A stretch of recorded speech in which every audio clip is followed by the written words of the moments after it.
Shalom kakak-kakak. Oke, silakan mengambil tempat. Kak Aldo boleh di sebelah sini. Oh takut ketutupan deh Pak. Oke.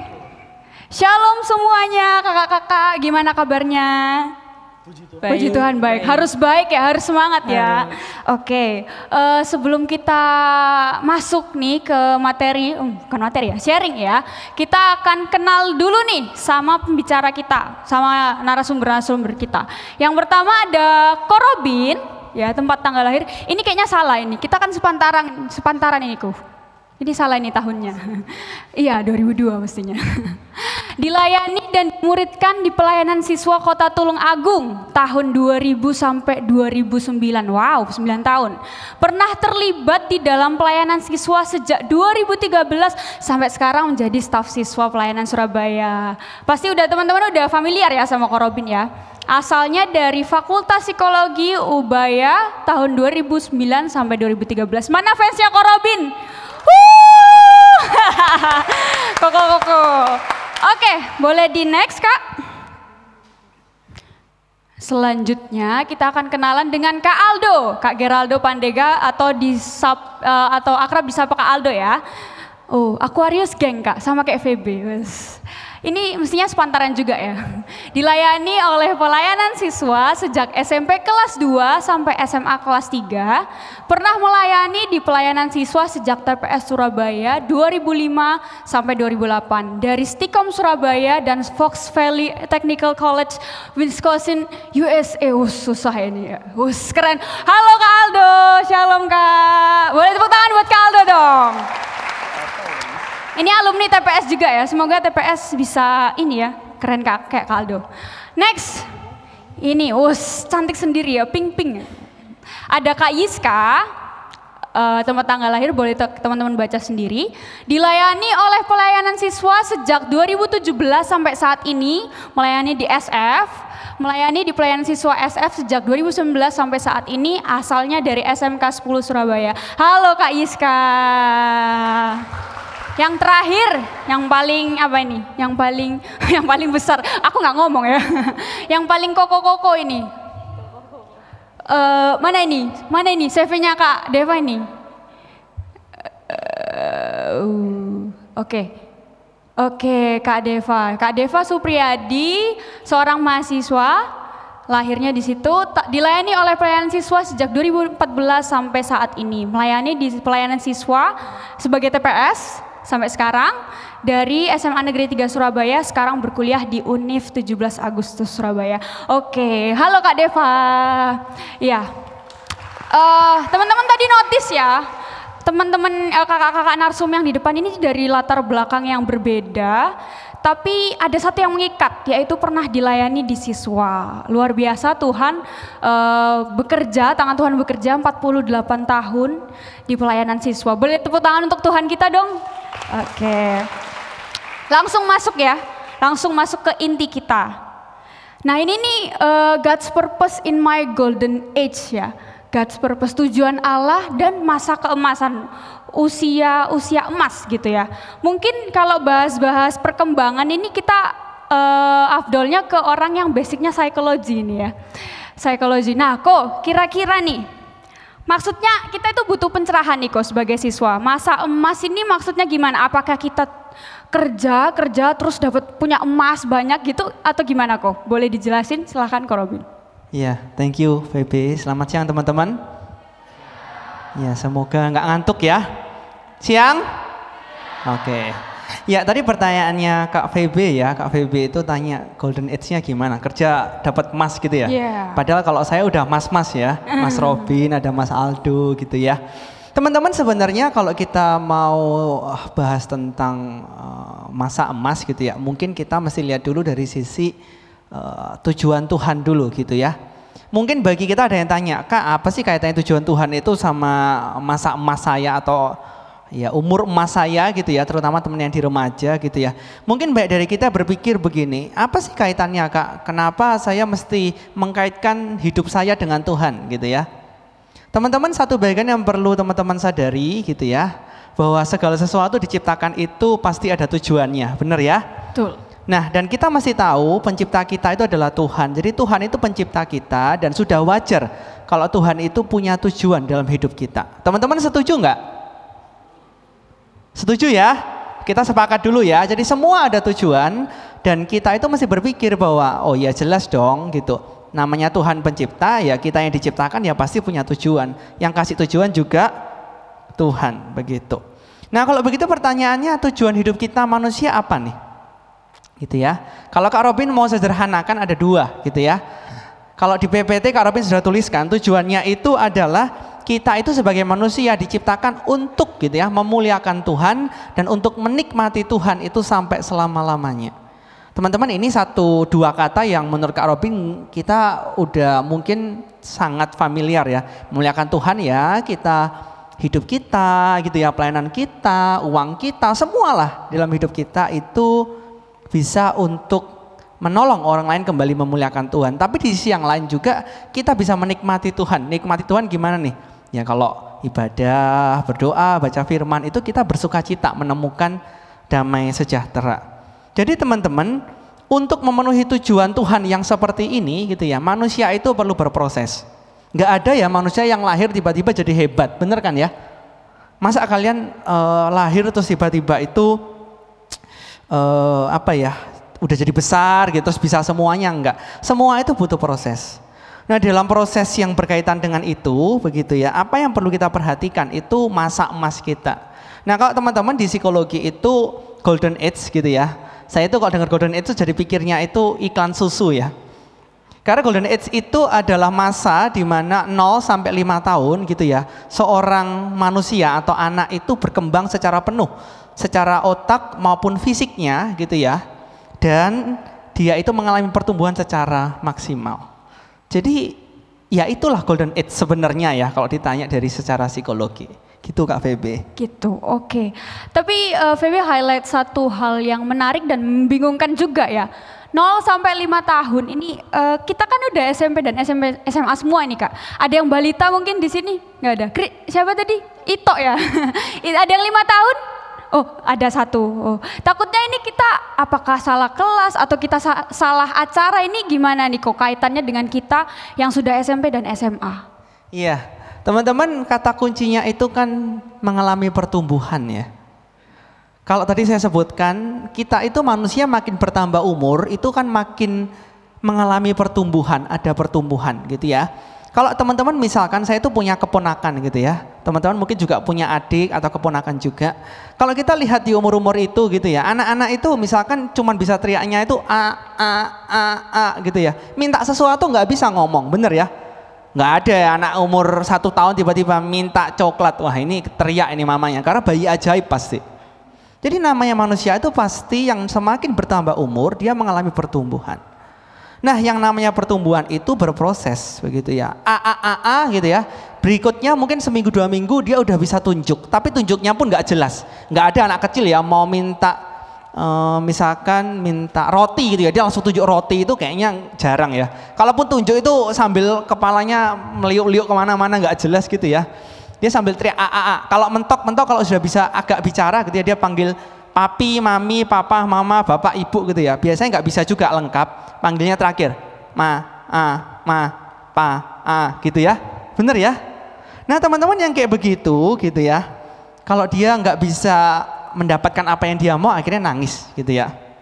Nah teman-teman ingat gitu ya, kalau di PPT saya tuliskan yang namanya pertumbuhan gitu ya, pertumbuhan kita itu unik. Setiap kita itu punya proses masing-masing gitu ya. Dan ingat, bukan hanya unik, tapi yang namanya pertumbuhan itu bukan hanya menyangkut soal fisik gitu ya. Dari kecil jadi besar gitu ya. Terus kemudian dari nggak bisa ngomong jadi ngomong. Tapi juga menyangkut karakter, kerohanian, dan kalau saya bilang itu kecakapan, ada skill. Ada sesuatu yang bisa kita pelajari, bukan hanya fisik gitu ya. Tapi karakter kita bertumbuh, kerohanian kita jelas, kecakapan pun juga jelas. Kalau anak kecil cuman bisa ngomong nah kita yang besar masa terus, nggak bisa dong. Pasti belajar karakter gitu ya. Nah itu yang saya maksud dengan bagaimana kita ini bertumbuh begitu. Oh, oke. Kalau ternyata tahap setiap individu itu berbeda-beda ya. Jadi bahkan ketika kita menghadapi pilihan, bisa jadi itu masa-masa golden age-nya kita ya, kok bagaimana kita memilih kesempatan yang terbaik dan memaksimalkan kesempatan. Nah, apa sih hubungannya buat teman-teman yang hadir sekarang kok tentang memilih dan maksimalkan kesempatan yang baik itu tadi? Iya. Seperti yang Kak Feby katakan ya, saya juga tuliskan di PPT saya begitu, bahwa sebenarnya kita tuh punya tahapan yang berbeda teman-teman. Kenapa saya bilang tahapan berbeda? Walaupun kita ini umurnya juga berbeda, tapi setiap titik gitu ya, kita itu pasti punya yang namanya momen gitu ya, momen golden age ini. Misalkan teman-teman yang dari SD naik ke SMP, minimal teman-teman itu berpikir aku mau sekolah di mana gitu ya. Kalau sekarang nggak zonasi jadinya nggak seru ya, jadi nggak bisa pilih sekolah. Kalau dulu saya bisa pilih sekolah, mau sekolah negeri swasta, negerinya negeri berapa gitu ya. Nah teman-teman juga berikutnya, misalkan kalau orang itu kerja, nanti Kak Aldo bisa sharing juga ya. Orang kerja kan juga punya pilihan teman-teman, mau kerja di bidang apa, bidangnya pun itu perusahaannya banyak. Jadi setiap kita itu momennya berbeda, dan poinnya Kak Feby bilang penting tadi ya, kita itu harus memilih dan memaksimalkan kesempatan. Kita nggak bisa pilih semua ya. Di satu momen ya, anak kecil itu kita pun juga punya dua tangan. Anak kecil kalau mau minta roti gitu ya, atau jajan snack, dia cuma bisa dipilih dua gitu ya. Lebih dari itu ya mungkin orang tua yang bawakan. Kita pilih pun juga terbatas. Makanya itu perlu kita maksimalkan.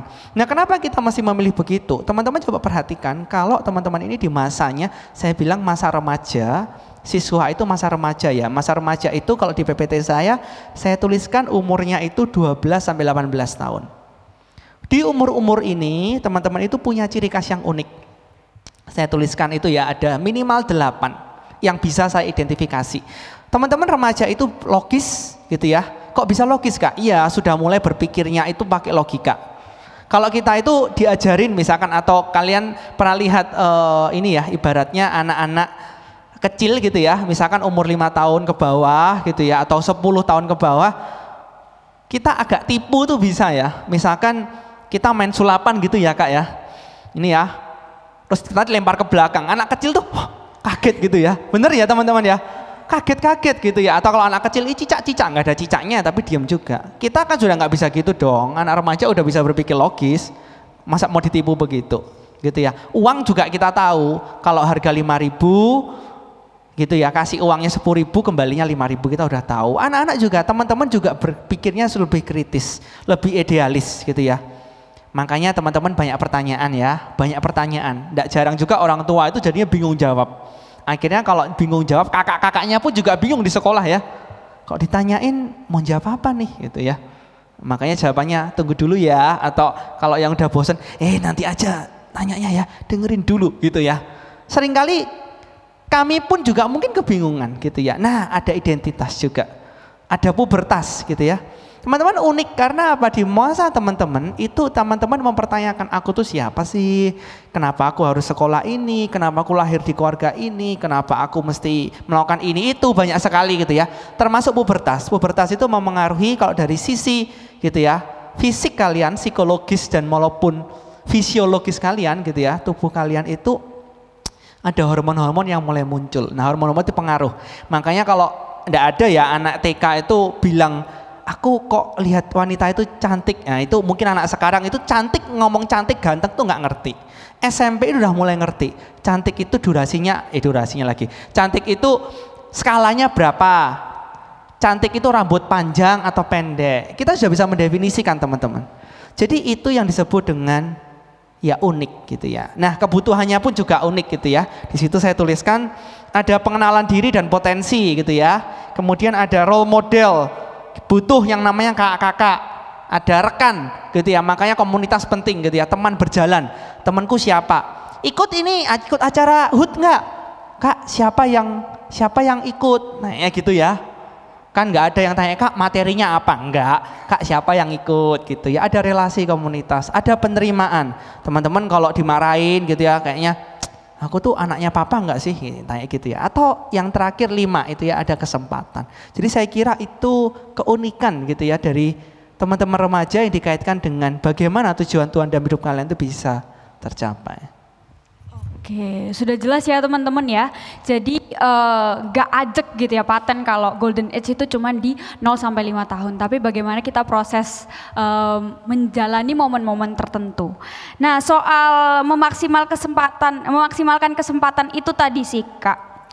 Kita akan lanjut ke narasumber kita yang berikutnya, yang teman-teman udah dengar tadi backgroundnya intelektual sekali. Kita pengen tahu nih perjalanannya Kak Aldo gimana tentang tujuan hidup, Allah dan mimpi kita gitu. Karena dengar-dengar sharingnya Kak Aldo cukup menarik ini Kak. Saya jadi takut, kayaknya tadi semua udah di cover sama Kak Robin, saya pulang aja. Tadi Robin sudah banyak ngomong tentang tujuan hidup ya. Tujuan hidup kita sebagai anak Tuhan itu seperti apa. Saya ingin mengulang sedikit bagian yang sama. Waktu saya akhirnya menetapkan tujuan hidup saya apa sih. Waktu saya akhirnya dilayani dalam pelayanan siswa. Sama dengan teman-teman yang pakai putih biru. Saya dilayani pelayanan siswa dari sekitar kelas 2 SMP. Itu sekitar 5 tahun lalu lah. Saya SMP itu tahun 2000. Belum lahir ya, banyak yang belum lahir. Tahun 2000. Saya SMP tahun 2000, masuk SMA 2001, kemudian SMP 98, 2001, kuliah 2004, kuliah di Surabaya, di Stikom. Waktu itu sempat mempertanyakan, Tuhan tujuan hidup saya apa sih sebenarnya? Namun akhirnya dalam pelayanan siswa saya dibentuk untuk melihat sebenarnya tujuan hidup saya apa.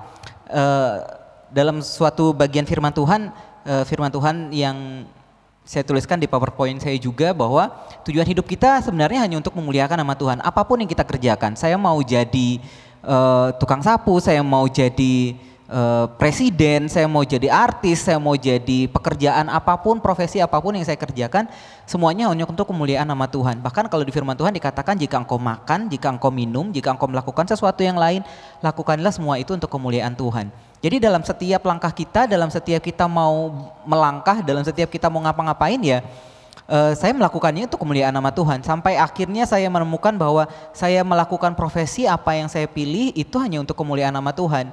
Bahkan akhirnya saya mengambil suatu keputusan waktu itu setelah bekerja 2 tahun di Surabaya, saya mengambil keputusan untuk melayani Tuhan, mengambil penuh waktu di sebuah pelayanan misi di Kalimantan Barat. Saya keluar dari pekerjaan saya di Surabaya dan akhirnya melayani pekerjaan misi di Kalimantan Barat waktu itu. Dan total saya di sana akhirnya selama 7 tahun.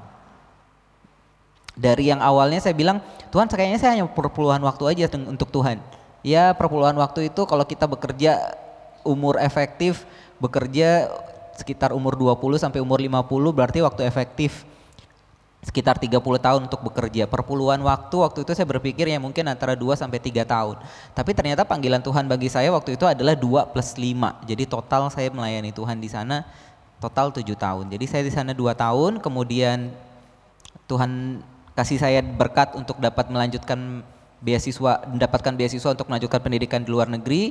Puji Tuhan itu yang saya dapat. Habis balik dari Amerika, saya balik lagi untuk pelayanan situ 5 tahun. Jadi total saya di sana sekitar 7 tahun. Wow, 7 tahun yang mungkin kakak boleh cerita, 7 tahun itu kan gak tiba-tiba 7 tahun gitu. Mungkin up and down yang kakak hadapi dan bagaimana cara mengatasi kok tiba-tiba ngerasa oh kapan ya tiba-tiba kayaknya aku gak sesuai minatku deh di sini gitu. Tiba-tiba pengen sekolah lagi. Oke. Saya memang kuliah di bagian sistem informasi dari Stikom Surabaya, sekarang udah ganti namanya jadi Universitas Dinamika yang ada di Rungkut. Saya kuliah 4 tahun total, kuliah normal 4 tahun, saya lulus tepat waktu. Kemudian itu sambil di pelayanan siswa, saya ambil jadi TPS dari 2005 sampai 2008 selama masa kuliah. Kemudian kuliah lulus sebagai sarjana komputer. Terus merasa ya dari sarjana komputer berarti kerjaannya di bidang IT. Saya kerja di bidang IT selama 3 tahun, total 3 tahun. Kemudian dalam masa 3 tahun itu saya melihat ternyata sebenarnya minat saya nggak 100% di bidang IT. Tidak 100% saya itu nyaman untuk bekerja dengan komputer setiap saat, di mana saya itu sangat nyaman untuk berbicara, untuk berelasi dengan orang lain gitu. Akhirnya kesempatan ini membuat saya berpikir ulang, sebenarnya saya ini maunya apa sih, Tuhan itu maunya saya ngapain sih? Tuhan ingin saya bekerja di bidang apa? Karena saya tidak merasa 100% nyaman untuk mengerjakan pekerjaan yang saat itu saya kerjakan begitu. Akhirnya saya berdoa tanya Tuhan, Tuhan saya kalau mau pindah jurusan, saya harus kuliah lagi nih, saya harus belajar lagi, saya harus belajar dari nol untuk belajar tentang relasi dengan manusia. Ternyata Tuhan jawab doa saya, Tuhan ngasih saya beasiswa untuk belajar tentang human resource 1 tahun di Amerika Serikat. Total semuanya gratis, bahkan dalam masa seleksi di Indonesia, saya waktu itu di Kalimantan, saya masih di Kalimantan, seleksinya di Jakarta, itu Kalimantan Jakarta, itu setiap saya ke Jakarta itu di tiket pesawat dibayarin, dikasih uang saku. Saya benar-benar dari dalam masa seleksi aja saya udah nggak keluar duit gitu, apalagi waktu dikirim ke Amerika udah dikasih apartemen gratis, dikasih uang saku, bahkan tiket bus aja digratisin, buku kuliah itu dikasih gratis gitu. 1 semester itu buku kuliah saya totalnya $3.000. Waktu itu dikurskan sekitar 10.000. Jadi buku saya 1 semester itu 30 juta. Itu semuanya gratis gitu. Tuhan, kalau nggak dari Tuhan, saya nggak tahu itu dari mana gitu. Akhirnya Tuhan membawa saya untuk bisa, nih kamu belajar ulang dari awal, kamu belajar suatu ilmu yang baru, saya kasih gratis gitu. Nah sekarang adalah bagaimana saya akhirnya memanfaatkan ilmu yang Tuhan kasih itu. Next di slide ini, satu hal yang ingin saya tekankan adalah 87% siswa dan mahasiswa di Indonesia mengambil jurusan yang tidak sesuai dengan minat mereka. Ini yang terjadi di saya juga. Saya masuk di angka 87% siswa itu. Waktu saya mengambil jurusan sistem informasi, di kuliah, saya tidak bilang bahwa jurusan itu akhirnya tidak berdampak apapun dalam hidup saya. Dalam pekerjaan saya pun jurusan itu sangat bermanfaat bagi saya. Namun, saya merasa saya salah jurusan di awal. Saya masuk dalam golongan 87% ini. Akhirnya banyak mahasiswa kuliah dan mengambil jurusannya tidak sesuai dengan minat mereka. Mereka ikut minat siapa? Minat orang tua atau ikut-ikutan teman yang tadi sempat disebut FOMO. Teman baiknya ngambil jurusan apa, akhirnya daripada takut waktu kuliah nggak punya teman, akhirnya ikut aja ke sana. Atau dapat dibayarin kuliah sama orang lain, tapi kalau dibayarin kamu harus ngambil jurusan tertentu. Seperti itu. Nah itu akhirnya membuat angka ini cukup tinggi, 87%. Ini bukan angka yang akhirnya keluar begitu saja. Angka ini di dalam suatu penelitian dikeluarkan oleh Indonesian Career Center Network, dikeluarkan 2017. Next setelah ini. Dan karena 87% itu tidak kuliah atau mengambil jurusannya, 71% pekerja di Indonesia, pekerja profesional, bekerja tidak sesuai dengan jurusannya saat kuliah. Jadi saat merasa tanggung jawabku sudah selesai waktu kuliah, tanggung jawabku kepada orang tua sudah selesai, yang penting orang tua bayarin aku kuliah, aku selesaikan kuliah, tapi ya udah selesai di situ aja. Waktu aku kerja, dibilang ya aku udah kerja, saatnya aku kerja, aku mau kerja sesuai dengan yang aku inginkan. Akhirnya membuat angka ini tinggi juga, 71%. 71% itu cukup tinggi. 71% pekerja profesional itu bekerja tidak sesuai dengan jurusannya saat kuliah. Contohnya saya kuliahnya IT, akhirnya sekarang saya bekerja sebagai profesional, sebagai staf HR di sebuah sekolah swasta sampai hari Rabu depan, hari Kamis saya pindah kantor lagi, pindah pekerjaan lagi gitu ya. Jadi tapi memang tidak akhirnya berhubungan dengan pendidikan saya waktu S1, begitu. Ini yang saya ingin tekankan kepada teman-teman siswa. Kenapa akhirnya di golden age, kenapa bukan golden age yang 0 sampai 5 tadi ya, tapi golden age di saat kita sudah bisa berpikir logis, di saat kita sudah bisa berpikir saya maunya apa, saya inginnya apa, saya sebenarnya kecerdasannya ada di mana. Kita manusia diberikan kecerdasan yang unik oleh Tuhan. Yang tadi Robin udah bilang, kita manusia itu punya unik. Jadi jangan sampai karena kita ikut-ikutan teman, kita ikutan kecerdasannya teman, kita ikutin kemauan teman. Akhirnya kita sendiri tidak unik, kita sendiri tidak mau memperjuangkan apa yang kita inginkan, begitu ya. Setiap manusia punya kecerdasan yang unik. Natur kecerdasan manusia itu ada banyak, ada 8. Ada 8 kecerdasan dasar manusia. Ada yang tentang musik, ada yang tentang logika, seperti itu ya. Nah, bagaimana kita tahu kita maunya apa? Cari tahu. Next. Kita cari tahu kita itu kecerdasan alaminya di mana. apakah kita memang pandai di matematika, apakah kita memang sangat menikmati musik misalnya. Saat kita sudah mengenal kecerdasan kita, saat kita sudah mengenal kecerdasan alami kita, akan lebih mudah bagi kita untuk mengetahui saya ini mau sekolah lanjut di bagian apa sih? Saya ini mau melanjutkan di bagian apa? Next, setelah ini saya udah dikasih tahu panitia untuk lebih cepat. Oke, bentar, satu slide lagi. Sekarang saat saya mengeksplor, saat saya mengajak teman-teman untuk mengeksplor, sebenarnya saya inginnya seperti apa? Saya ingin menjadi apa? Ada 4 hal yang harus diingat. Yang pertama, boundaries. Ingat bahwa kita itu diciptakan untuk kita bisa bertanggung jawab juga. Jadi dalam kita mengeksplor, dalam kita mencari tahu, lakukan itu dengan tanggung jawab dan dalam batasan. Kita terbatas dengan apa? Kita terbatas firman Tuhan, ada norma hukum, ada norma sosial, bahkan di dalam rumah kita sendiri pun kita punya peraturan-peraturan yang dibuat oleh orang tua kita. Yang mau nggak mau kita harus ikutin itu. Begitu. Sebagai anak yang taat, sebagai anak yang mau nurut, kita ikuti itu. Jadi saat kita ingin mencari tahu, saat kita explore, kita punya batasan. Bahkan ada hal-hal yang kita nggak harus masuk ke dalamnya, seperti contohnya mencoba-coba untuk merokok, mencoba untuk narkoba. Itu kan suatu hal yang ya udah, itu batasannya udah jelas, tidak harus dicoba-coba lagi. Explore itu tadi saat kita mencari tahu, kita explore, mencoba, kita belajar hal baru, kita mencari tahu hal-hal baru itu. Saat kita sudah tahu, kita exercise, kita latihan, kita perdalam kemampuan kita, skill kita di dalam itu untuk kita membuat diri kita bisa lebih baik lagi, supaya diri kita bisa mengenal dan melatih skill kita. Dan yang terakhir, jika kita masih belum tahu, sebenarnya saya nggak tahu saya maunya apa. Setahu saya sekarang di banyak SMA di Surabaya itu sudah ada sekolah-sekolah yang lebih sadar untuk memberikan pengenalan tes minat dan bakat. Jika memang kita kesulitan untuk mengenal diri kita, tanyakan kepada orang lain, minta bantuan khususnya melalui tes minat dan bakat ini. Kalau di sekolah nggak ada, di Perkantas ada Gria Pulih Asih untuk membantu kita untuk bisa konseling tentang sebenarnya minat saya apa sih, bakat saya di mana. Itu saja untuk dari saya. Oke, terima kasih Kak.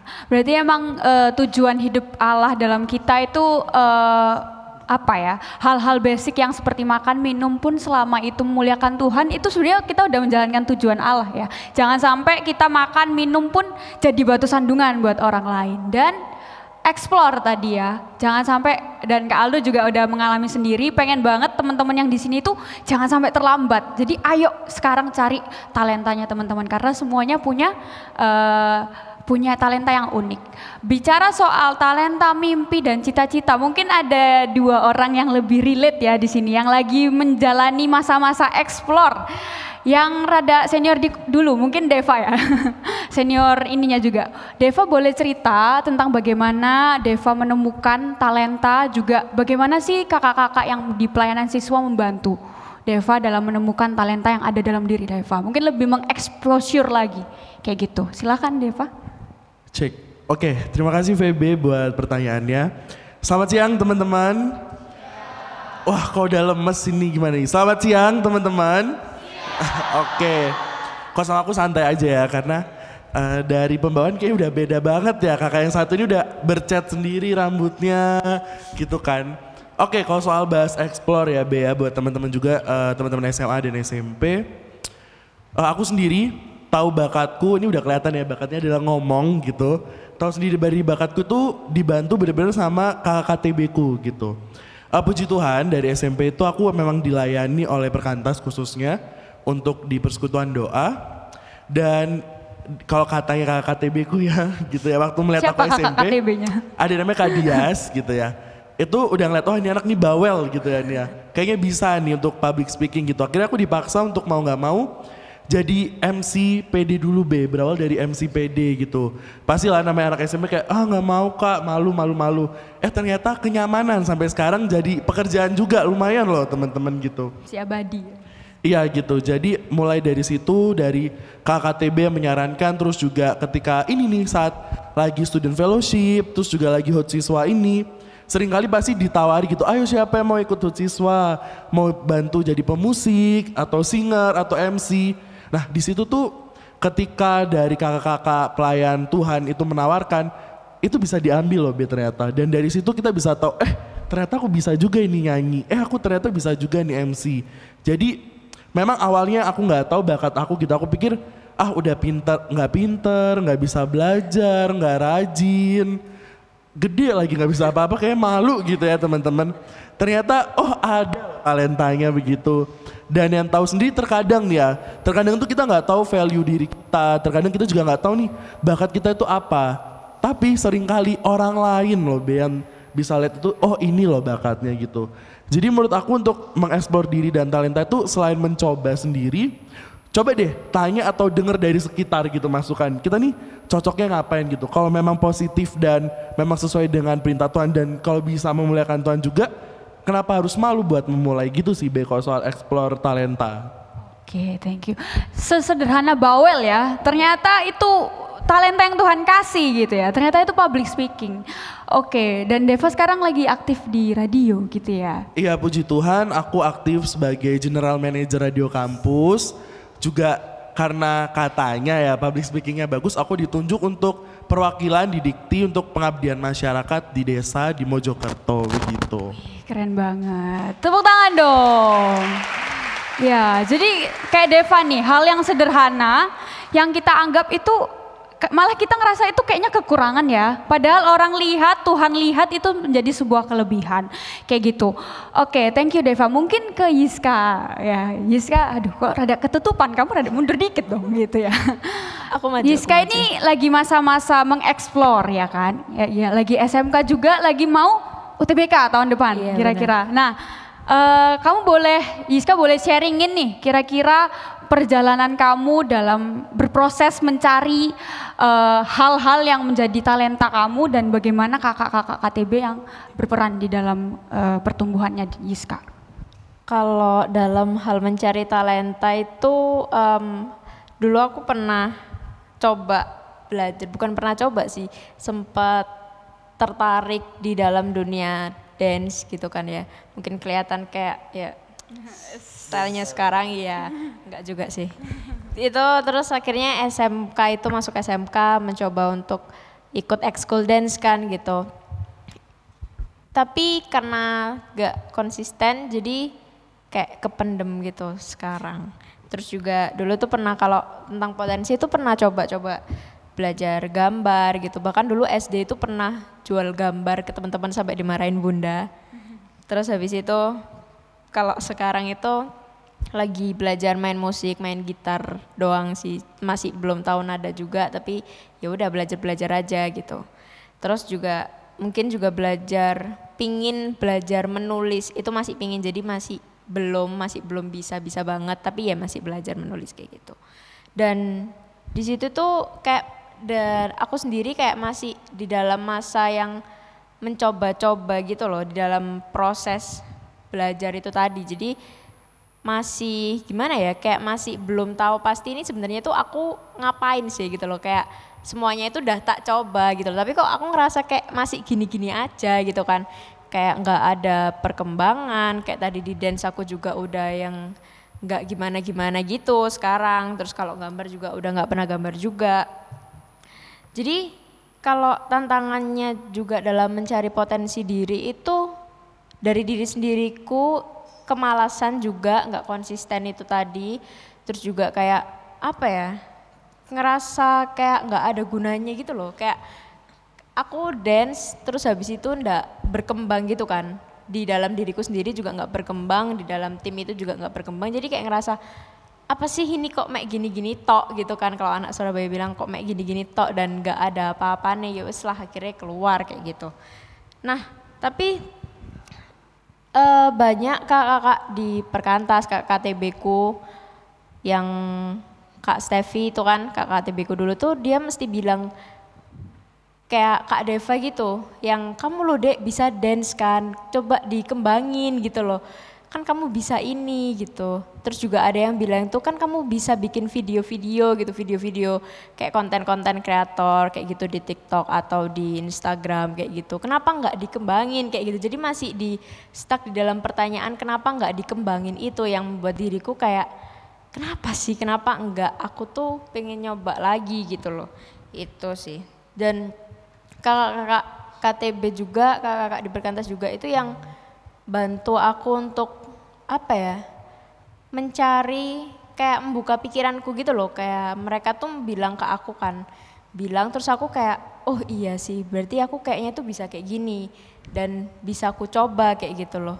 Itu sih kalau dari aku Kak. Oke, berarti Yiska ini cerita tentang keresahan-keresahannya ya. Gimana? Aku udah coba ini Kak, coba ini. Ya pasti teman-teman di sini juga pernah ya ngerasa kayaknya nggak cocok, pindah-pindah kayak gitu. Tapi di sini Yiska mendapatkan peran kakak KTB yang untuk mendorong ya, mendorong Iya, coba benar. lagi, coba di saat bosen. Mungkin kalau passion itu kan hal yang kita lakukan waktu walaupun itu susah, itu nggak akan kita bosen gitu ya, kita akan terus-terusan kayak gitu. Nah kita tadi aku dengar satu kata yang Yiska ulang-ulang ya, coba gitu ya. Dan itu berhubungan dengan explore ya Kak Dev ya, explore. Nah di zaman digital ini kita sebagai remaja itu dituntut untuk selalu up to date, selalu explore, yang akhirnya munculin mental issue yang lama keluar lagi nih, FOMO yang tadi teman-teman juga doakan ya. Jadi ada satu mental issue yang namanya FOMO. Kira-kira ada yang bisa jelasin FOMO nggak? Ada yang tahu? Oke, oh kakak, oke, boleh maju.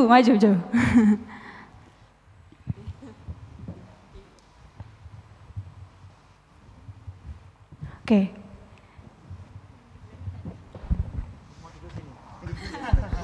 Jadi narasumber juga. Oke, kenalan dulu namanya siapa, terus dari sekolah mana, kira-kira FOMO menurut kamu itu apa? Gitu. Oke, halo semuanya, perkenalkan nama saya Jonathan Haryanja, saya dari SMA Negeri 3 Surabaya, sama Kak Feby, sama Kak Deva, sama Kak Lau. Kalau tentang FOMO, pernah nemu di feed IG, itu kalau FOMO itu kan kepanjangnya fear of missing out ya Kak ya. Yeah. Itu kayak rasa cemasnya seseorang atau rasa khawatirnya seseorang kalau dia tuh gak bisa ikut tren gitu loh. Misalnya ada tren TikTok gini, dia tuh harus ikutin itu. Kalau gak ikut gitu dia cemas gitu loh Kak. Oh, cemas gak gaul gitu ya? Iya, nanti bisa opname sih Kak. Oh gitu, aduh kritis. Oke. Itu ada tambahan lagi mungkin? Gak ada sih Kak. Oke, thank you Jo. Oke, makasih Kak. Makasih. Ada lagi mungkin? Boleh tepuk tangan dong. Ada lagi mungkin yang punya pendapat tentang FOMO? Atau Yiska ini yang narsum siswa ini? Oke. Menurut Yiska. Tanggapan tentang FOMO. FOMO, ya setuju sih sama Jojo ya tadi namanya. Ya itu kalau nggak ikut-ikut tren itu nanti dia jadi cemas kayak, aduh aku nggak update nih, nanti aku dibilang kudet, nanti aku dibilang ini itu gitu kan. Dan mungkin nggak cuma ikut-ikut tren TikTok aja, tapi juga apa ya kayak tentang teman-teman kita berbuat apa gitu, terus kita nggak ikut-ikutan, terus kita ngerasa kayak, aduh kayaknya aku nggak update ketinggalan nih, banget gitu ketinggalan ya. banget gitu kan, kudet, katrok gitu kan, misal terus teman-teman kita yang apalagi yang lebih susah lagi kalau misalnya kita udah terlanjur masuk ke dalam pergaulan yang buruk gitu loh, teman-teman yang toxic, misal toxic friendship atau mungkin mereka perokok atau apa gitu, terus mereka yang bilang apa sih kon nggak ikut juga, nggak gaul atau nggak gitu, nggak asik, dibilang misal kalau yang cowok-cowok itu aku pernah denger kayak mereka dibilang lemah lah, nggak ini, nggak itu, nggak laki gitu kan. Padahal kan harus laki gitu kan. Tapi nggak maco. Terus kayak, tapi ya itu tadi kan kita tujuannya kan untuk memuliakan Tuhan dan untuk menjadi berbeda gitu kan dengan dunia. Kalau misalnya kita ikut-ikutan mereka, terus apa bedanya kita dengan mereka gitu, kita dengan dunia kayak gitu. Itu sih kalau menurutku. Oke, ya ditampilin ya FOMO, fear of missing out, kecemasan yang berlebihan yang dialami oleh seseorang jika ketinggalan kabar atau tren yang berlangsung. Kondisi ini sering dialami oleh anak-anak muda yang aktif di media sosial. Ini gak kaget ya, makanya banyak yang HP-nya ketinggalan, cemas kayak aduh tremor gitu ya. Aku belum lihat SG-nya ini. Atau mungkin ada lagu TikTok tren nih, aku harus joget ini. Ayo kita nanti bikin, kita belum bikin kayak gitu. iPhone 14, nah itu boleh, itu juga bisa ya. Oke, kalau ini kan tadi udah dengar pendapatnya siswa, mungkin dari kakak-kakak punya FOMO nggak sih? Atau kapan sih merasa FOMO? Dari siapa dulu ya? Mungkin dari Deva ya. Tadi Yiska udah Cek. Oke, FOMO sendiri. Karena masih nggak baru lulus juga ya dari SMA ya, ternyata udah lumayan hampir 3 tahun. FOMO sendiri kalau dulu tuh, aku pernah sih mengalami FOMO, apalagi nih sebelum pandemi kalau kalian tahu ya teman-teman, waktu kelas 12 itu TikTok tuh lagi hits-hitsnya ya Bea gitu. Peralihan dari Musical.ly, kalau zaman dulu itu Musical.ly, Dubsmash, terus TikTok gitu kan ya. Setelah dulu itu Bowo selesai main TikTok, kan TikTok langsung in. Semuanya ngedance semua, Renegade dan lain-lain. Kesannya kalau belum buat tuh, nggak gaul, nggak keren. Kalau story-nya dulu tuh nggak ada quotes-nya juga nggak keren. Terus kalau dulu feeds Instagramnya nggak pakai kecil-kecil border nggak keren. Kayaknya rasanya, aduh harus download PixArt, download ini, download itu gitu. Sampai pada satu titik tuh merasa kayak, aduh penting nggak ya? Capek ya? Capek ngedit, tapi nggak merasa senang gitu kan ya. Sampai pada akhirnya pun FOMO rasanya kayak, semua masuk kuliahnya di UNER, ayo daftarnya UNER semua gitu. Dulu lesnya juga di Neutron, di GO, ayo les juga di sana. Tapi nggak tahu mau ngapain gitu. Sering banget gak sih teman-teman? Kalau sekarang mungkin rasanya kalau FOMO-nya yang itu, BTS comeback, nggak tahu lagunya kayaknya pusing gitu. Aku belum tahu lagunya gitu kan ya. Sering banget FOMO dulu tuh ya. Sampai sekarang Mbak tuh FOMO kalau ada, tapi FOMO-nya in good way kalau sekarang itu B. Gimana itu? Kalau FOMO ada temen yang makin bagus public speakingnya, makin pintar tuh rasanya, aku juga bisa gitu. Kalau dulu FOMO-nya nggak penting pelajaran, tapi FOMO-nya lebih ke style, ke tren gitu kan. Sampai suatu saat tuh FOMO-nya tuh yang besar tuh ketika gak masuk universitas negeri sih. Itu rasanya FOMO banget. Dari satu geng nih ya, satu geng gitu. Dari satu lingkup pertemanan tuh yang gak masuk negeri tuh cuman aku aja sendirian jujur gitu. Melihat teman-teman, aku pengen banget nih masuk negeri gitu. Tahun kedua SBM sampai mandiri dan lain-lain. Memang pada akhirnya nggak masuk gitu kan ya. Tapi untuk saat ini aku tahu kenapa sih aku ditaruhkan di universitas yang sekarang. Ternyata aku jauh lebih berkembang. Belum tentu di universitas yang aku mau dulu aku bisa seperti ini, menjadi perwakilan kampus, bisa menjabat sebagai ketua radio kampus, bisa jadi MC kondang katanya gitu ya. Agak promosi sedikit, boleh teman-teman yang mau ulang tahun 17 bisa hubungi nomor di bawah ini. Gitu. FOMO-nya itu yang awalnya kayak bener-bener aku ketinggalan tren dan lain-lain tuh pada akhirnya sadar gitu. Ternyata gak semua hal tuh harus dicoba gitu. Gak apa-apa mencoba sebuah tren atau sebuah hal yang baru. Tapi balik lagi kita harus tahu batasan. Sama kata Kaldo bilang kalau misalnya seperti narkoba, rokok yang lagi ngetren tuh sekarang vape, ya pot. Ini pasti anak-anak SMA, SMP tahu. Digantung-gantungin. Kayak flash disk. Rasanya kalau gak pakai itu, gak keren loh gitu kan. Itu kita harus sadar gitu teman-teman. Terkadang tuh FOMO dan keingintahuan tuh ada hal yang gak perlu dicoba gitu. Tapi kalau memang FOMO itu berguna kayak tadi Yiska tuh FOMO-nya ingin mencoba hal-hal baru itu jalanin aja. Karena terkadang orang yang memang berbakat itu kalah sama orang yang mau terus belajar dan mencoba sih B. Soft skill-nya banyak gitu ya daripada hard skill-nya. Jadi saran aku memang ketika FOMO itu baik, gak apa-apa jalanin aja, namanya anak muda kan ya, pengen tetap ter-highlight, ter-spotlight. Tapi ketika memang itu melenceng dari apa yang Tuhan inginkan ya jangan dicoba sih B. Jadi ambillah FOMO ini dari hal positifnya aja. Positif, oke. Berarti sesuai dengan standarnya Tuhan juga ya, jangan nerapin standar orang ke diri kita. Oke, thank you Deva. Mungkin ke Kak Aldo ya Kak. Mungkin hal ini kan rada bertentangan ya. Kita disuruh explore, tapi kalau FOMO juga nggak baik gitu karena coba-coba terus kayak gitu. Nah, kira-kira Kak Aldo punya FOMO juga atau kapan sih Kak Aldo itu merasa FOMO? Saya tuh dianggap dulu tuh anak yang paling kuper, nggak FOMO-an gitu. Jadi saya sendiri mungkin karena saya udah masuk di pelayanan siswa dari SMP, terus saya merasa, dan saya bukan tipe orang yang juga suka ngikut tren gitu. Saya bukan tipe orang yang suka ikut tren, justru saya menciptakan tren.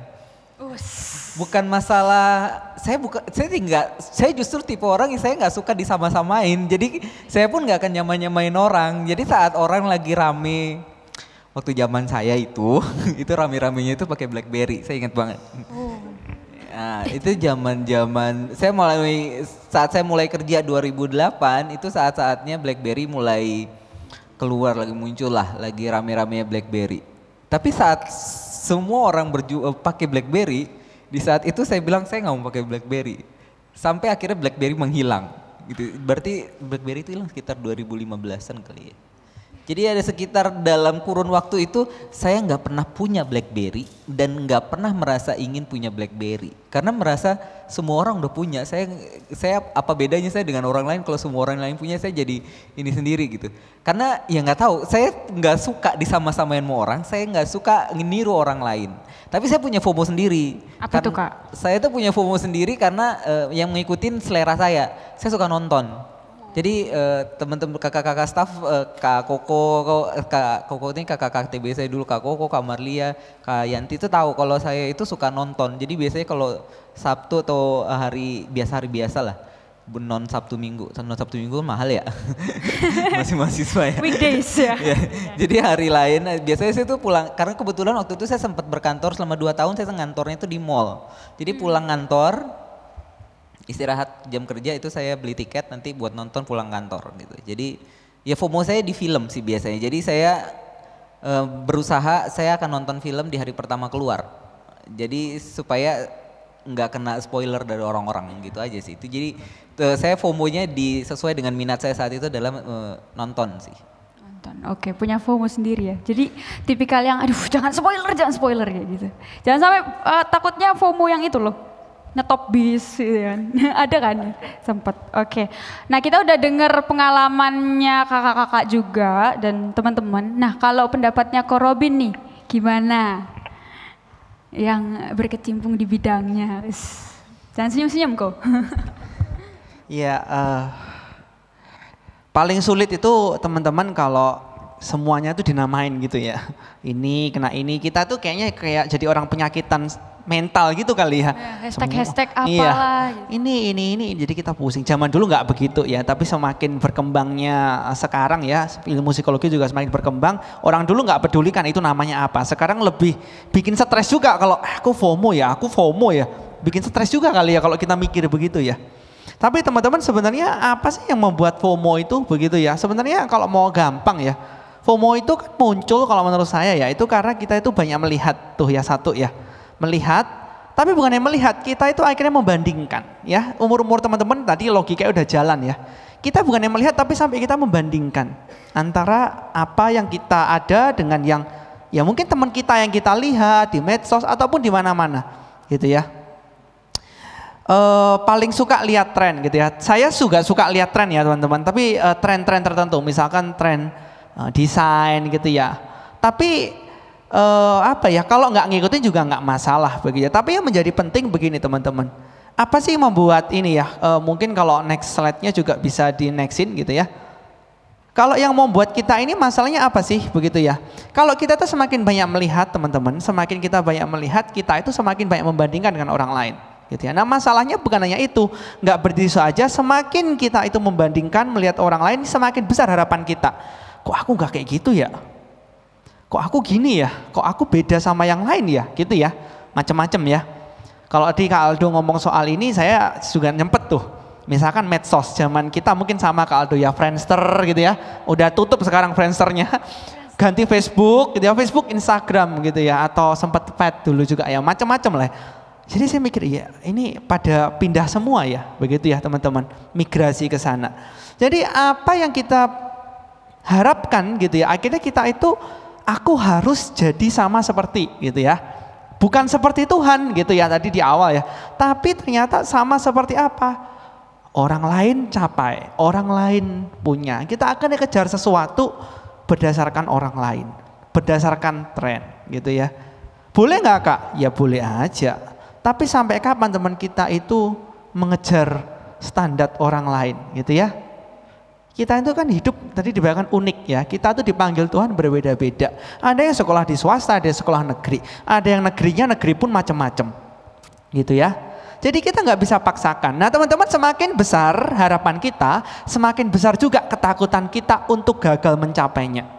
Seperti yang orang lain punyai atau bisa. Teman-teman, ini menjadi masalahnya. Kalau begitu gimana nih Kak? Gitu ya. Kita perlu punya teman-teman harapan yang kuat dan meyakinkan.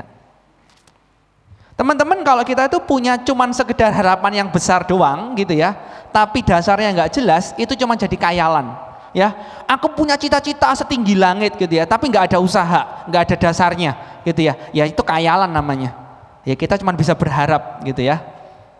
Teman-teman, kalau kita nggak dapat gimana? Saya tuliskan di sana itu bisa jatuh ya, dan rasanya itu sakit ya, terasa jatuh kesakitan, sakit hati, akhirnya nyalain siapa? Orang tuaku kok nggak gini ya, aku kok nggak lahir dari ini ya, kok nggak punya banyak uang ya, kok aku nggak cantik ya, kok aku banyak enggaknya jadinya. Terakhir nyalainnya Tuhan, kok Tuhan nggak gini ya. Nah ini sudah di titik yang jadi masalah, bukan hanya diri sendiri disalahin, orang lain, orang tua, Tuhannya pun disalahin, begitu ya.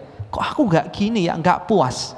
Tapi teman-teman di sisi yang lain, kalau teman-teman cuman punya harapan yang kecil, saya tuliskan di sana, itu juga buat orang khawatir sampai ketakutan. Nggak punya harapan. Cita-citanya apa? Nggak tahu, Kak. Saya sering kali ketemu nih dengan teman-teman ya. Cita-citanya apa? Nggak tahu, Kak. Lalu saya bilang, loh waktu kecil punya cita-cita nggak? Punya, Kak. Lah kenapa dijawab nggak tahu? Takut, Kak. Takut salah. Teman-teman, harapannya kecil. Gitu ya. Nah teman-teman, penting mendasarkan harapan kita itu pada dasar yang kuat dan meyakinkan. Nah kalau begitu seperti apa? Gitu ya. Teman-teman, seperti apa dasar yang kuat yang mau jadi dasar kita itu? Teman-teman, saya kutip satu ayat gitu ya. Teman-teman, Ratapan pasal 3 ayat 22 sampai 23. Teman-teman bisa lihat, saya bacakan ya. Tak berkesudahan kasih setia Tuhan, tak habis-habisnya rahmatnya, selalu baru tiap pagi, besar kesetiaanmu. Apa menjadi dasar kita? Yang menjadi dasar kita itu kasih setia Tuhan sendiri, rahmat Tuhan, dan itu melimpah. Jadi teman-teman ingat, apa yang menjamin begitu ya? Tak berkesudahan kasih Tuhan, tidak habis-habisnya kasih Tuhan itu dijamin oleh apa? Kasih Tuhan yang selalu baru setiap pagi.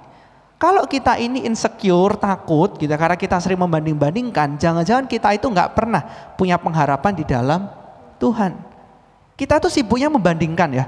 Aduh kok aku nggak bisa gini, aku nggak bisa gini ya. Coba teman-teman sesekali hitung apa yang sudah Tuhan berikan untuk kita.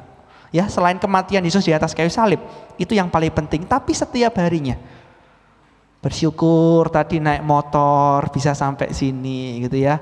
Bersyukur ndak hujan loh. Bersyukur loh. Coba bayangin yang naik motor ya, hujan, nggak repotnya minta ampun ya. Lepas ya jas hujan, make up-annya udah ini ya kemana-mana lah ya, repot teman-teman, repot sekali. Terus tiba-tiba kok di sini listriknya mati, terus panas ya, repot ya kita ya. Tapi apa yang bisa disyukuri? Nah teman-teman ingat, tidak berkesudahan dan habis-habisnya kasih Tuhan itu dijamin oleh sesuatu yang selalu baru, yaitu kasih Tuhan sendiri. Kalau teman-teman pegang itu setiap hari, teman-teman itu nggak akan ngerasain yang namanya FOMO. Jadi itu saya kira KVB ya. Oke, jadi ternyata kasih Tuhan itu lebih up to date ya daripada sosmed-sosmed yang ada. Yang membuat kita puas itu cuman kasih setia Tuhan gitu. Memuaskan kita dari ketakutan dan kekhawatiran. Mungkin tambahan lagi kok, apa yang paling menolong dari pelayanan siswa yang kakak-kakak alami dulu sehingga bisa memfilter tantangan-tantangan yang ada sekarang gitu. Dari Ko Robin dulu, nanti Kak Aldo, Kak Deva. Teman-teman, saya itu dilayani sejak siswa. Kalau tadi Kak Aldo SMP ya, saya agak kurang normal ya. Orang bilang saya sejak 4 SD. Jadi saya sejak kelas 4 SD ikut persekutuan siswa di KTB 5 SD-nya. Jadi agak nggak normal memang. Tapi teman-teman, dari situ saya belajar apa? Bukan masalah lamanya. Bukan masalah lamanya, teman-teman. Di sana saya belajar gitu ya. Kalau di ini saya coba review salah satu pengalaman saya ya. Ada satu foto saya yang lama gitu ya. Di sini gitu ya. Itu teman-teman ada 3 poin gitu ya. Saya itu merasa terberkati, ada komunitas rohani yang menolong. Ya ada kakak KTB, kakak mentor, kakak yang menolong saya. Tadi Kak Aldo juga sempat sebutin Yiska, Kak Stevi gitu ya. Deva dengan Kak Diasnya, kalau saya namanya Kak Eva ya. Kak Eva itu mahasiswa yang lulus kemudian kembali ke kotanya gitu ya, ke kota saya Tulungagung. Teman-teman, ada komunitas rohani, ada kakak KTB, kakak rohani dan firman Tuhan, itu yang paling menolong saya. Kenapa kayak begitu teman-teman? Karena begini prinsipnya. Kalau kita tuh ngomong soal tujuan hidup gitu ya, saya berpikirnya ya, gimana supaya saya itu bisa pegang itu dan saya nggak belok-belok. Teman-teman, kita perlu menginvestasikan waktu kita, usaha kita itu untuk sesuatu yang jangkanya jangka panjang, nggak hanya sekarang. Kalau kita main games gitu ya, saya nggak bilang game salah, saya juga main games, anak-anak aktivis saya main games gitu ya. Tapi kalau cuman itu aja investasi kita misalkan ya, atau cuman uang aja jadi investasi kita, itu rugi. Karena nggak bertahan. Orang meninggal nggak bawa itu gitu ya. Nanti kalau kalian mau masuk universitas nggak ditanya kalian pernah pengalaman main games apa aja, bener ya Kak Yiska gimana? Yang kelas 12 ya. Nggak ditanya begitu teman-teman. Itu menghibur tapi itu tidak bernilai investasi jangka panjang. Dan bukan hanya itu, bahkan sampai kekekalan.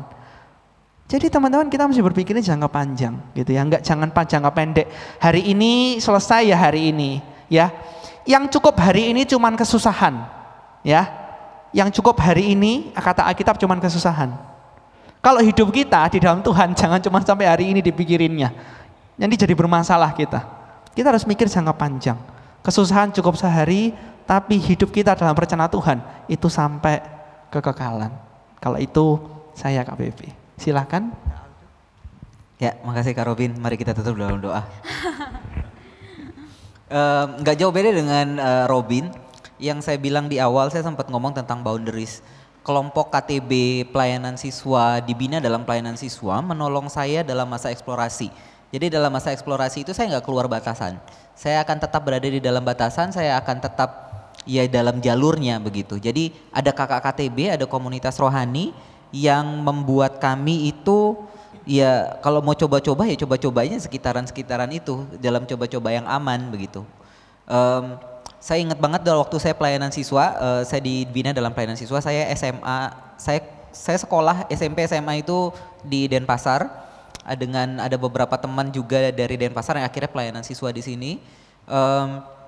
Di sana itu kami punya komunitas yang saya bilang cukup sehat begitu ya. Saya nggak mengelulukan Bali, saya tidak bilang di Bali itu fun. Tapi emang waktu itu kami fun banget, kami senang banget gitu.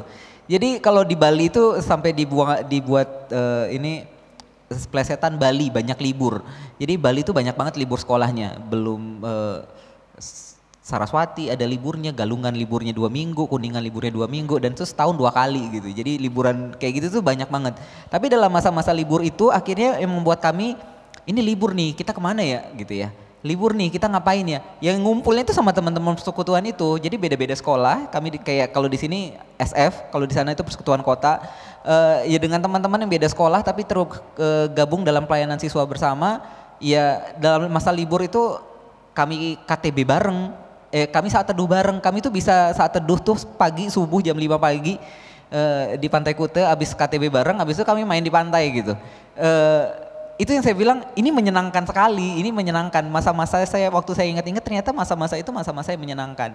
Masa-masa yang akhirnya saya dapat fun-nya dapat, menyenangkannya dapat dengan teman-teman yang sama satu frekuensi begitu ya. Kalau anak-anak sekarang bilang ya sama-sama teman satu channel, satu frekuensi, tapi tetap juga dapat mengenal firman Tuhan, tetap dapat explore-nya juga dapat, fun-nya juga dapat begitu ya. Saya punya kakak rohani, saya dibina dengan kakak-kakak KTB, saya punya kakak KTB total dibina dalam persekutuan rohani ini. Mungkin saya punya 3 kakak KTB dari awal saya KTB sampai akhir.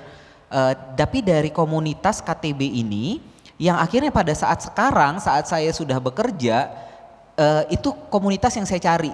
Jadi waktu saya ke Kalimantan, saya nyari komunitas. Waktu saya ke Amerika, itu sebelum berangkat ke Amerika saya nyari. Jadi Perkantas itu kan ada terafiliasi dengan IFES namanya, International Fellowship of Evangelical Student. Jadi di Amerika sendiri itu ada yang kayak namanya Perkantas, namanya InterVarsity. Nah waktu saya masih di Indonesia, saya udah nyari nih kakak-kakak staff InterVarsity di kampus saya nanti itu di mana. Saya nyari emailnya, saya kontak mereka supaya waktu saya nyampe di sana, saya punya komunitas. Jadi saya pun akhirnya gara-gara sudah pernah KTB dari siswa, jadi waktu saya kemanapun saya mencari komunitas-komunitas ini. Waktu saya sudah menikah, sudah bekerja, saya ke Kalimantan, saya kembali lagi ke Surabaya, balik ke Surabaya tahun 2019, saya sama istri saya nyari, kita punya komunitas di mana ya? Karena komunitasnya udah nggak ada, teman-temannya udah pada mencar kemana-mana, kami buat komunitas baru, kami buat KTB sendiri karena udah pada menikah, akhirnya kami buat KTB Pasutri gitu. Jadi kerinduan untuk tetap berada dalam komunitas yang kuat dan saling membangun dan saling bertumbuh itu, saya pikir itu datangnya karena saya dari pelayanan siswa, karena dari kecil saya udah dibina dalam pelayanan siswa dan akhirnya saat sudah dewasa, sudah bekerja, saya merasakan itu bukan hanya pengisi waktu tapi sebuah kebutuhan. Udah merasa bahwa komunitas rohani itu adalah kebutuhan. Jadi tidak hanya saya sibuk di kantor, tidak saya sibuk dengan keluarga saya, tapi saya punya kebutuhan untuk bisa mendapatkan dan belajar tentang hal rohani dari orang lain, bukan cuma tentang rohani aja gitu, karena akhirnya dalam komunitas kami sharing apa sih yang terjadi di kantor saya, apa yang terjadi di kantormu, bagaimana kita memecahkan masalah seperti itu, jika terjadi nanti pada saya bagaimana saya bisa menghandle-nya, saya bisa mengatasinya, itu semua dibahas dan kita pelajari dari komunitas-komunitas ini. Jadi ada komunitas bersama yang kita bisa saling membangun, saling belajar dengan satu dengan yang lain. Saya pikir itu yang sangat penting dan sangat berguna bagi saya dari pelayanan siswa. Oke, thank you Kak. Berarti emang dalam masa-masa maniak kita, masa manik ya. Jadi komunitas siswa itu yang bantu mendorong, tapi juga kasih rem juga ya buat kita, kayak gitu. Dari Deva mungkin ada tambahan, atau mungkin teman-teman ada yang mau bertanya? Kita terbuka ya teman-teman. Ada yang mau bertanya? Belum? Oke, Deva boleh menambahkan? Oke, mungkin aku nggak jauh-jauh juga dengan Ko Robin dan Kaldo sama tentang komunitas.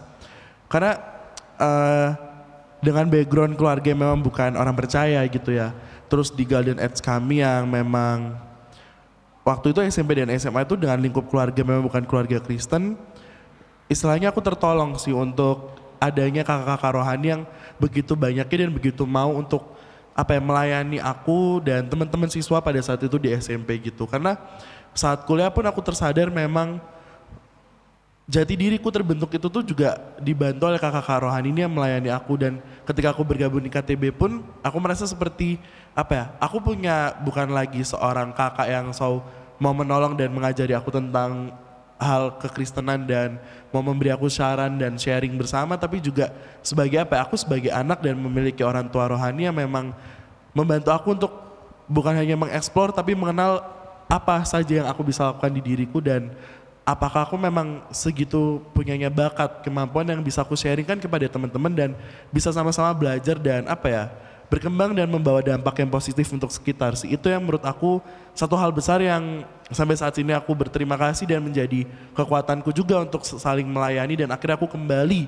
untuk melayani teman-teman siswa atau adik-adik SMP dan SMA adalah adanya seorang sosok atau komunitas yang membantu aku dan menolong aku dalam kehidupan aku. Begitu sih dari aku sendiri. Ya, oke, jadi ada rasa pengen balik lagi gitu ya untuk menolong sesama. Terakhir Yiska, sebelum ke closing statement ya. Terakhir kalau dari aku sejak gabung dengan KTB, sejak gabung dengan pelayanan siswa di Perkantas ini ya khususnya, itu ngerasa bersyukur banget, bersyukurnya karena di sini aku dapat merasa aman gitu, terus juga ngerasain yang namanya itu ada support system gitu loh. Terus juga merasa diperjuangkan sama kakak KTB yang dimana dulu tuh aku juga sempat ngerasa yang kayak ngapain sih aku di sini, kayak penting banget aku pelayanan kayak gitu, tapi tetap dikejar, tetap diperjuangkan meskipun sesibuk apapun gitu loh kakak KTB ku atau kakak yang lainnya itu sesibuk apapun mereka tuh tetap diperjuangkan kayak gitu. Terus juga nggak ada yang ngejudge, nggak ada penghakiman ketika aku cerita. Jadi di situ aku bisa merasa nyaman untuk sharing apapun dan tentang apapun gitu ke kakak KTB ku, ke kakak-kakak di Perkantas kayak gitu. Dan hal itu yang membuat aku merasa sama juga kayak Kak Deva tadi, sama juga kayak Kak Aldo sama Ko Robin juga yang ingin kembali lagi untuk melayani siswa, melayani sesama lagi. Dan itu juga yang pasti jadi poinnya kita semua buat, karena kita sudah dilayani, jadi kita juga harus mau memberikan diri juga untuk melayani sesama kayak gitu. Itu kalau dari aku. Oke, jadi yang penting di kita hari ini, yang inti dari acara kita ini untuk cepat sadar untuk mencari talenta dan untuk tetap punya komunitas ya. Oke, kita masuk ke sesi terakhir, closing statement.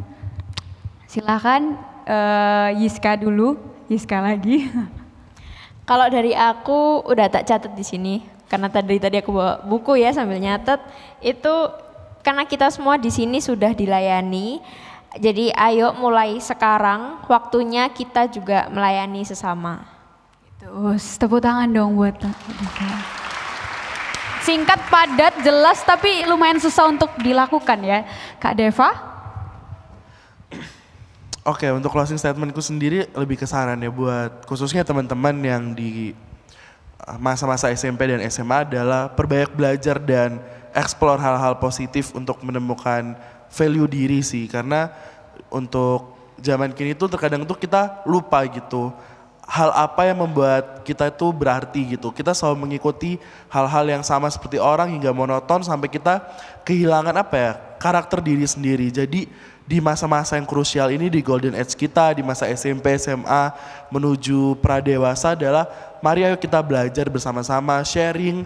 Terlebih lagi kita punya komunitas Kristen yang begitu luar biasa, sekarang kita bisa berkumpul dari sekolah yang berbeda. Nah inilah waktunya kita sharing, bertukar pikiran, saling bercerita bakat satu sama lain yang nantinya aku percaya ketika memang kita berada di komunitas yang positif dan baik, kita akan mendapatkan value dan hal yang lebih dari teman-teman sekitar kita yang menarik diri atau belum bisa terjangkau itu sih. Jadi perbanyak sharing terlebih ketika kita dilayani, mari belajar dan mau mendengarkan orang lain sehingga kita menjadi dampak yang luar biasa untuk masyarakat sekitar khususnya juga keluarga kita itu sih. Oke, saling belajar. Kak Aldo. Kalau dari saya, kita kembali lagi ke Golden Age, kembali lagi bahwa kita adalah, saya ngomong kita karena saya masih termasuk di dalamnya ya, karena masih masuk remaja dan masa-masa explore ya. Enggak. Sepantaran kita. Dalam masa apapun, tetap belajar, tetap jangan lelah untuk belajar, jangan lelah untuk explore, dan tetap mengingat bahwa meskipun kita diberikan kebebasan untuk mencoba dan belajar, tetap ingat bahwa kita juga dikelilingi akan batasan-batasan, batasan firman Tuhan, batasan norma-norma yang ada di sekeliling kita. Ada peraturan-peraturan tidak tertulis, ada bahkan peraturan di rumah dan keluarga kita. Jangan berhenti untuk mau belajar dan mengenal akan sesuatu, dan terlebih untuk mengenal diri sendiri, untuk mengenal apa kecerdasan kita, apa yang Tuhan mau, rencana Tuhan dalam hidup kita, supaya nantinya saat kita mengerjakan karir, saat kita mengerjakan tujuan hidup kita ke depan, semuanya sesuai dan seturut dengan rencana Tuhan. Oke, thank you Kak Aldo, supaya sesuai dan ya jangan sampai teman-teman ini ya terlalu expand waktu yang lama gitu ya Kak. Kak Robin, closing statementnya? Oke, teman-teman saya yakin Tuhan kita adalah Tuhan yang tidak membingungkan umat-umatnya, anak-anaknya gitu ya. Jadi kalau tadi Kak Aldo sudah bilang, teman-teman juga bilang explore, bukan hanya explore tapi coba pahami. Begitu ya, enggak jauh-jauh kok. Teman-teman kalau saya kutip begitu ya di PWT saya Matius pasal 25 gitu ya 14 sampai 30 perumpamaan talenta itu kita ingat. Tuhan itu nanti datang kembali itu nanyain pertanggungjawaban kita. Ya kita diminta pertanggungjawaban. Jadi teman-teman untuk memahami apa yang Tuhan mau dalam masa keemasan kita ya, itu kita butuh kepekaan untuk memaksimalkan setiap kesempatan yang ada. Ada kesempatan ambil. Gitu ya, ada kesempatan ambil. Dan yang kedua juga kita harus punya kerelaan untuk mengerjakan apa yang Tuhan percayakan. Sekarang dipercayakan apa, kerjakan. Sebagai siswa, pengurus sekolah, apalagi anak gitu ya, mungkin juara kelas, mungkin basket, macam-macam. Bukan hanya secara prestasi gitu ya, secara soft skill juga gitu ya. Supaya apa? Supaya di ayat 21, ketika Tuhan datang kita terus disebut sebagai hai hambaku yang baik dan setia, dan kita akan terima upahnya. Kiranya Tuhan memberkati kita. Luar biasa. Oke, sudah clear ya teman-teman soal God's purpose in my golden age. Nanti kalau misalnya teman-teman ada kebingungan boleh kontak pribadi ke kakak-kakak ya. Nanti boleh minta boleh minta sosial medianya kakak-kakak. Oke, kita tutup sesi talk show ini udah berakhir teman-teman. Izinkan saya untuk menutup talk show kali ini. Wes. Pagi-pagi sarapan ikan teri. Cakep gitu. Apa? Orangnya atau pantunnya? Oke. Tidak lupa makannya pakai sambal mata. Saya VB, moderator kece pamit undur diri. Sampai jumpa di talk show insightful berikutnya. Dadah teman-teman.